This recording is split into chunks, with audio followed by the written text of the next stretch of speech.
Hello again. So in this video, we're going to look at probability and Venn diagrams. If you're looking at this and you don't recognize these symbols, what I would say is to go back a video and look at set notation before you do this. If you've done that, we can look at this question. So the Venn diagram shows the number of students with apples A and the number of students with bananas B in their lunchboxes in a class. Here is a representation of all of the students in a class. This is the number of students that have apples. This is the number of students that have bananas. This represents the number of students that have apples and bananas. And this represents the number of students that don't have either in their lunchbox.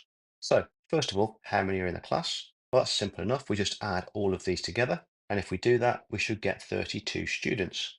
And the second question, what is the probability that a student chosen at random has no apples or bananas?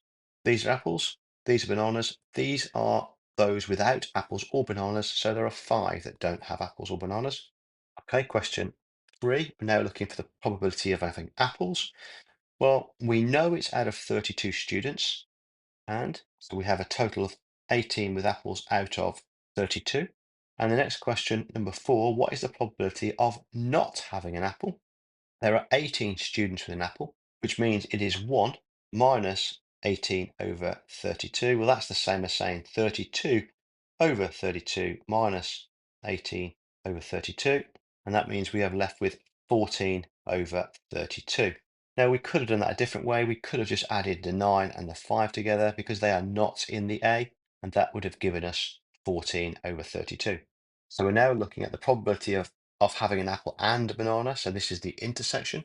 So we're looking at the shared element here. So we can see that is 6 out of 32.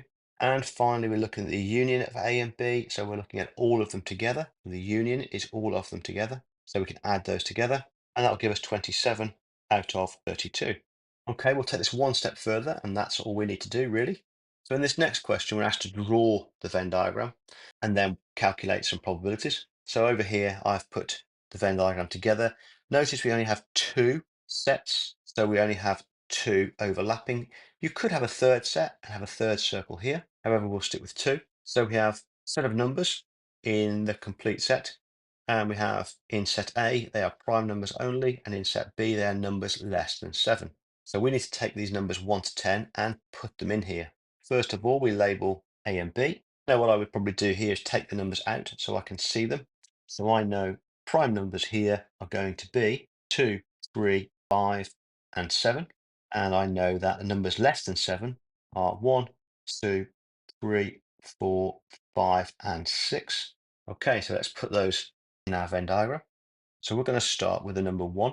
So we've got the number 1. It is not in our prime numbers, so it's not in A, but it is in B because it's a number less than 7.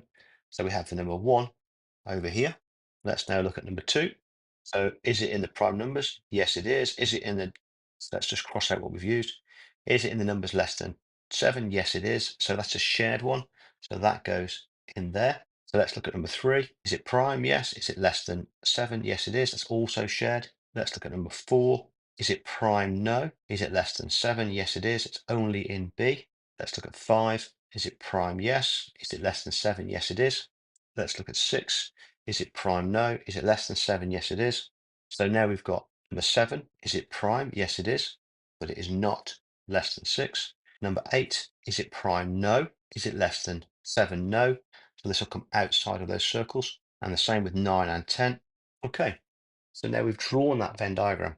So now we want to calculate the probability of A. So that's the probability of getting a prime number. Well, there are 10 numbers, and we have 1, 2, 3, 4 prime numbers. So that is 4 out of 10. Let's look at the chance of getting a number less than 7. Well, we have 6 numbers less than 7, and that is 6 out of 10. So what's the chance of getting A intersection B? In other words, what's the chance of getting a number that's shared between A and B? Well, there are 3 numbers that are shared between A and B, so that's 3 out of 10. And finally, what is the chance of getting a number that's in set A and set B? So we're looking at all of this. So we've got 1, 2, 3, 4, 5, 6, 7 numbers that are either in A or B or combined in A and B. So that's a quick run through probability with Venn diagrams using set notation. As always, if you've got something from this, please like and subscribe, and we'll see you in the next video.